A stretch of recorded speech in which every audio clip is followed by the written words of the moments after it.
My girlfriend said, "Your apartment is too small, either we move or we're done." I said, "Let's move then." She was thrilled until she saw the lease I signed. It was a studio for one person. The moving truck arrived with only my belongings. I, 29 male, have been living in a decent one-bedroom apartment for 4 years. It's 650 square feet, nothing fancy, but it's mine. The rent's reasonable, the building's quiet, and I've got it set up exactly how I like it. Then Aubrey, 27, happened. We'd been dating for about 8 months when she started spending more nights at my place. First it was weekends, then it became 3-4 nights a week. Then she just never left. Didn't ask, didn't discuss, just gradually moved in. Her toiletries appeared in my bathroom. Her clothes took over half my closet, her shoes lined the entryway, my coffee table disappeared under her magazines and nail polish. My kitchen counter became her makeup station. Last month she started the campaign. "Babe, we need more space. This apartment is cramped." "It's fine for one person," I said, not so subtly hinting. "But there's 2 of us now. We need at least a 2-bedroom, somewhere with an actual living area, maybe a balcony." "Aubrey, you don't pay rent here." She waved her hand. "That's not the point. The point is we're practically living together, so we need a proper place. Together." 3 weeks ago she issued the ultimatum while I was trying to watch a game. "Owen, I'm serious. Either we find a new place together, or I think we need to reconsider this relationship." Looked at her standing there, hands on hips, like she was giving me some generous offer.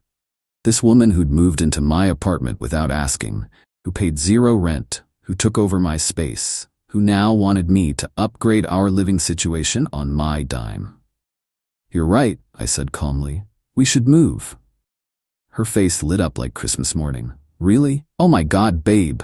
Okay, so I've been looking at some places. There's this gorgeous 2-bedroom near downtown, washer dryer and unit, updated kitchen." "I'll handle it," I interrupted. "Let me take care of finding the place." "Are you sure? Because I have very specific requirements." "Trust me, I've got this." She practically bounced with excitement, started planning how she'd decorate our new place. Showed me Pinterest boards, talked about furniture we'd need to buy, all we language. All assuming I'd be bankrolling everything. That weekend, I went apartment hunting. By myself. Found a perfect studio downtown. 400 square feet. Modern building, great amenities, 24-hour security, big windows, nice view. Rent was actually slightly less than my current place because studios in that building were having a promotion. Most importantly, it was explicitly a 1-person unit per building policy. Signed a year lease, paid first and last month. Got my key, set my move-in date for 3 weeks out. Came home and told Aubrey, "Found a place, we're moving in 3 weeks." She screamed, literally screamed with joy, hugged me, thanked me for being the best boyfriend ever. Started immediately planning the move, talking about what furniture to keep, what to donate, how she'd arrange everything. I just smiled and nodded. Booked movers for moving day. Told them very specifically, pack and move everything in the master bedroom, my home office and kitchen. Leave everything else. The morning of moving day arrived. Aubrey woke up excited, already dressed in moving day clothes. "Did you tell me the address? I want to swing by first and take measurements." "It's a surprise," I said. "Just meet me there at noon. I'll text you the address once the movers are done." She kissed me. "You're so sweet. Planning all this. I can't wait to see our new place." The movers arrived at 9 a.m. 3 guys, efficient as hell. I supervised while they packed my bedroom stuff, my desk, my electronics, my kitchen items, my furniture, my TV, my gaming setup. Aubrey's stuff stayed exactly where it was, her clothes in the closet, her shoes by the door, her makeup covering the bathroom counter, her decorative pillows on the couch, all of it. By 11:30 a.m. the truck was loaded, only my belongings. The apartment looked weird. Half empty, but also still cluttered with her stuff. I did one final walkthrough. Left her things untouched. Left my keys to the apartment on the kitchen counter. Left a note. "Aubrey, you said we needed more space or we were done. I chose more space. For me. You can stay here through the end of the month. I paid through then. After that, you'll need to work out a new lease with the landlord or find somewhere else. Good luck with everything. Owen." Sent her the address of my new building at 11:45 a.m. Then I turned off my phone and went to my new studio. Update 1. The movers finished unloading around 1 p.m. I was arranging my desk when building security called. Sir, there's a very upset woman in the lobby claiming she lives here. She's not on the lease. Yeah, that's my ex-girlfriend. She doesn't live here. Can you ask her to leave?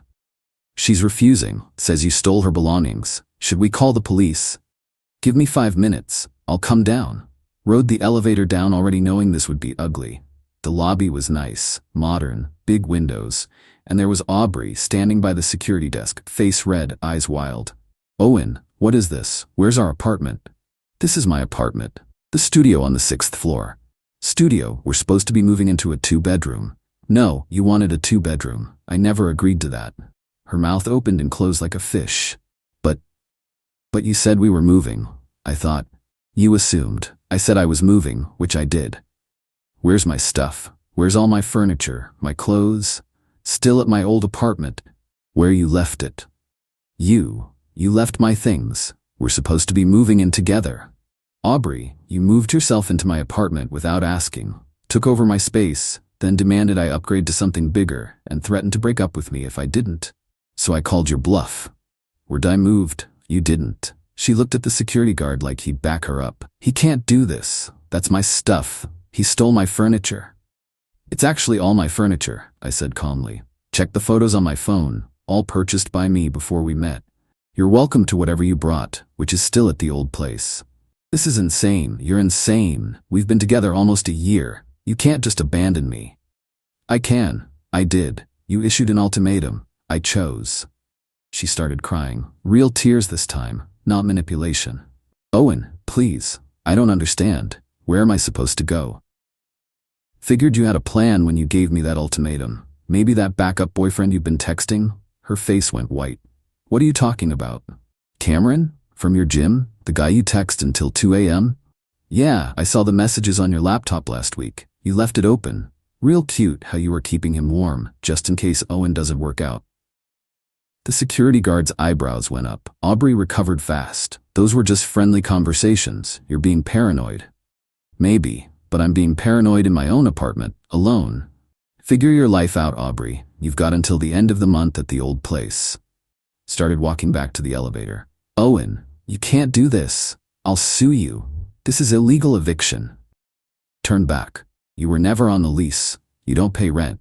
Legally, you're a guest who overstayed. Check with a lawyer if you want, but I already did. I owe you nothing. The elevator doors closed on her, yelling.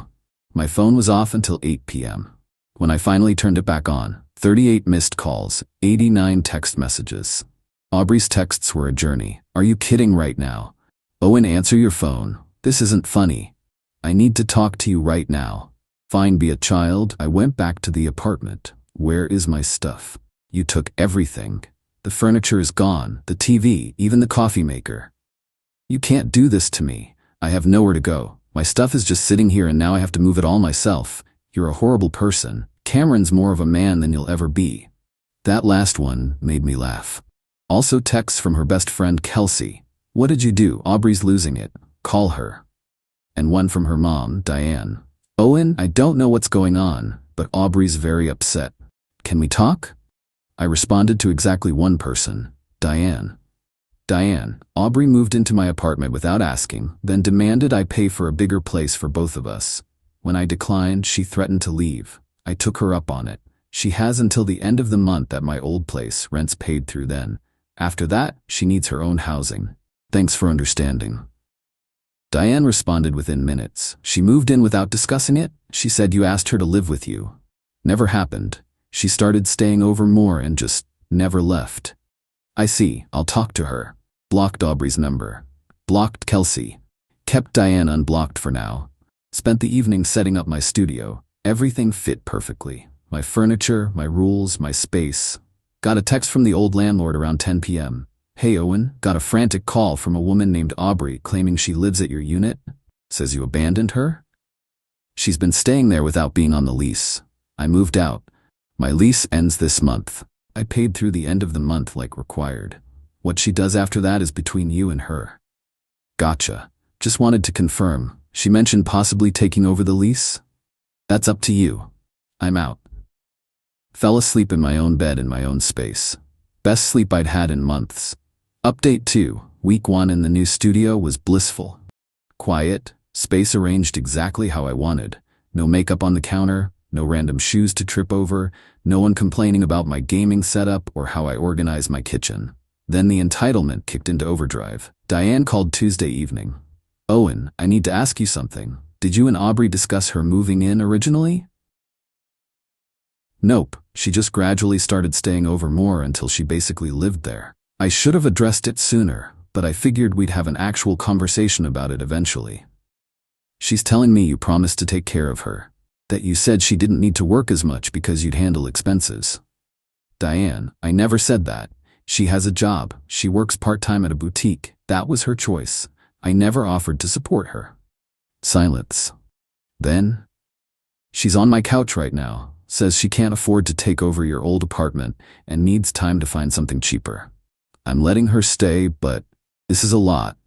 She's expecting me to just let her live here rent-free while she figures things out." "Sounds familiar," I said. "She mentioned you have a new place. A studio?" "Yep. One person. Already settled in. She keeps saying you two could work it out if you'd just talk to her, that you overreacted." "Diane, she moved into my space without asking, took it over completely, then gave me an ultimatum to upgrade on my dime or end things. I chose to end things. There's nothing to work out. Between you and me? I raised her better than this. I'm disappointed she put you in that position. I respected Diane for that, but Aubrey wasn't done." Thursday, I got a call from my old landlord again. "Hey, Aubrey came by the office. She's demanding access to your old unit. Says you locked her out." "I didn't lock anything. I moved out." "Did she lose the key?" "She claims she needs to get her belongings, but the key doesn't work. I left my keys inside when I moved out. If she had her own key, it should still work unless you changed the locks." "We didn't change locks." "Wait, she had her own key?" "I assumed. She stayed there constantly." "Owen, she wasn't on the lease. We never gave her a key. If she had one, it's because you gave her yours." "Oh, right. I'd given her my spare key months ago, and I'd left both keys inside when I left." "Well, that's her problem then. My lease is up in 10 days. After that, it's your property again." "She wants to take over the lease, but she can't qualify. Credit's too low, income too low. I told her we can't approve her. Then I guess she needs to get her stuff out before the lease ends." The landlord sighed. "Can you call her and tell her to stop harassing my office?" I blocked her. "Email her, or tell her to contact me through her mother." Friday afternoon, Kelsey showed up at my building. Security called. "Sir, there's a woman here named Kelsey asking to see you. Says it's urgent." "I don't know a Kelsey. Please ask her to leave." I watched from my window as Kelsey left the building, pulled out her phone, and started typing aggressively. Got an email 20 minutes later, from Aubrey, using Kelsey's email address. "Owen, this is ridiculous. You're being cruel and heartless. I have nowhere to go, and you know it. The least you could do is help me move my stuff since you have a truck and movers. I can't afford movers. If you ever cared about me at all, you'll help me. I'll be at the old apartment Sunday at 2 p.m. Please be there." I didn't respond. Sunday came. I spent it meal prepping and organizing my closet. Got a text from Diane around 4 p.m. "Did you help Aubrey move today?" She asked me to via Kelsey's email. I didn't respond. She's back at my place crying about how she had to move everything herself and it took all day. Her car's full of boxes. She had a week to plan this. "I know. Just giving you a heads up. She's spiraling, talking about how you owe her, how you used her. I'm trying to reality check her, but she's not hearing it." "I appreciate you trying, Diane. For what it's worth, I think you handled this correctly. Tough love might be what she needs. She's been coddled too much." Monday morning, I got an email from a law office. My stomach dropped for a second until I actually read it. It wasn't a real lawyer. It was one of those online legal template services. Aubrey had paid $49.99 for a cease and desist letter demanding I, 1, return her property that I supposedly stole, 2, compensate her for moving expenses, 3, pay her $3,000 for emotional distress, 4, issue a written apology. The letter was full of legal-sounding language but zero actual legal basis. I forwarded it to my buddy who's an actual lawyer. He called me laughing. "Dude, this is from LegalZoom or something. It's not even enforceable. Just ignore it." Should I respond? Only if you want to. But legally? You owe her nothing. I sent one reply to the email address listed. All items in my former apartment that belonged to me have been moved to my new residence. Any items remaining belonged to Aubrey, and she was responsible for their removal prior to the lease end date. I will not be responding to further correspondence. Tuesday evening, Diane called. Owen, I need to be honest with you about something, okay? Aubrey finally admitted the truth about why she wanted you to get a bigger place. Let me guess. She wanted to move Cameron in too? Close. She wanted a 2-bedroom so her sister Talia could move in. Talia's getting divorced and needs a place. Aubrey figured you'd pay rent, she'd live free, and Talia could stay in the 2nd bedroom also free. I actually laughed. So her plan was to make me pay for housing for 3 people? And she saw nothing wrong with it, kept saying, that's what boyfriends do. I asked where she got that idea, apparently from TikTok. I dodged a massive bullet. You did. Listen, she's moving out of my place this weekend. Found some apartment share situation with 3 other girls. It's not great, but it's affordable. She's furious about it, blames you entirely. Of course she does. I'm done mediating. She needs to learn from this. Just wanted to give you a heads up that she might try reaching out again. Don't engage. Wasn't planning on it. Final update. It's been about 6 weeks since the move. Figured I'd close the loop on this whole situation. The old lease ended without incident. Landlord confirmed Aubrey got all her stuff out before the deadline. Apparently she took pictures of the empty apartment claiming I'd stolen furniture, but the landlord had my original move-in photos proving everything was mine. Aubrey tried one last manipulation attempt 2 weeks ago. She had a mutual acquaintance, this guy Brett from a group we used to hang out with, reach out. Brett texted, "Hey man, heard you and Aubrey split. That's rough. She mentioned she left some stuff at your place, a jewelry box her grandma gave her. Any chance you have it?" I knew exactly what this was. Aubrey never had a jewelry box at my place. She was testing to see if I'd admit to having something of hers so she could claim I was withholding her property. Brett, I don't have anything belonging to Aubrey. Everything she owned was left at my old apartment for her to collect. If she's missing something, she should check the boxes she moved out. Oh, okay. Just checking. She seemed really sure. Brett, real talk. Aubrey moved into my place without asking, demanded I pay for a bigger apartment for both of us, then threatened to leave when I wouldn't. I called her bluff. That's the whole story. If she's spinning something different, that's on her. Damn. That's not what she told us. I'm sure it's not. Haven't heard from him since. But I did hear through another friend that the whole group now knows Aubrey's version didn't match reality.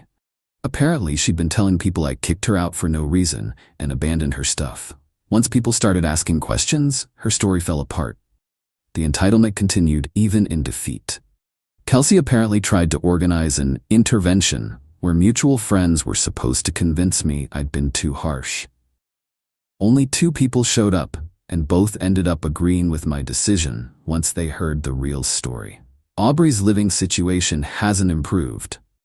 According to Diane, who still texts me occasionally to apologize for her daughter, Aubrey's bounced between 2 different apartment shares because she keeps expecting roommates to cover her share of utilities or doesn't clean up after herself. The entitlement apparently extends to everyone, not just romantic partners. The Cameron situation was exactly what I suspected. He was the backup plan. They dated for about 3 weeks after my move, before he also dumped her when she tried to move into his place without asking. Some people never learn. Diane actually apologized to me over coffee last week. I raised her to be independent and strong, but somehow she learned entitled instead. That's partially on me. I'm sorry she put you through this. I appreciated that. Diane's good people. Not her fault her daughter's a piece of work. As for me, living my best life in my studio, everything's exactly where I want it. My space, my rules, my peace and quiet. Started seeing someone new actually. Hannah. Met her at a coffee shop near my building. She has her own apartment, her own job, her own life. We've been on 4 dates. It's casual, it's easy, there's no pressure. She asked last week, "Do you live alone?" With genuine curiosity, not scheming. Yep, 400 square feet of perfect solitude. That sounds amazing. I love living alone. Yeah, I think I'll be okay. The whole situation taught me something important. When someone issues an ultimatum, they're expecting you to cave. They're betting you'll choose them over your own boundaries. Aubrey gambled that I'd upgrade my life to accommodate her entitlement rather than lose her. She lost that bet badly. No regrets on my end. Zero. I handled it clean, I handled it legal, and I handled it on my terms. She wanted more space, or we were done. She got exactly what she asked for. I got more space. We're done. The studio's working out great, by the way. Turns out 400 square feet is plenty of room when you're not sharing it with someone who treats your home like their personal expansion project. And the best part? My rent's actually $80 less per month than my old place. So I got peace, space, and I'm saving money. Aubrey got a wake-up call about consequences, a cramped room in an apartment share, and hopefully a lesson about not treating partners like ATMs. Fair trade, if you ask me.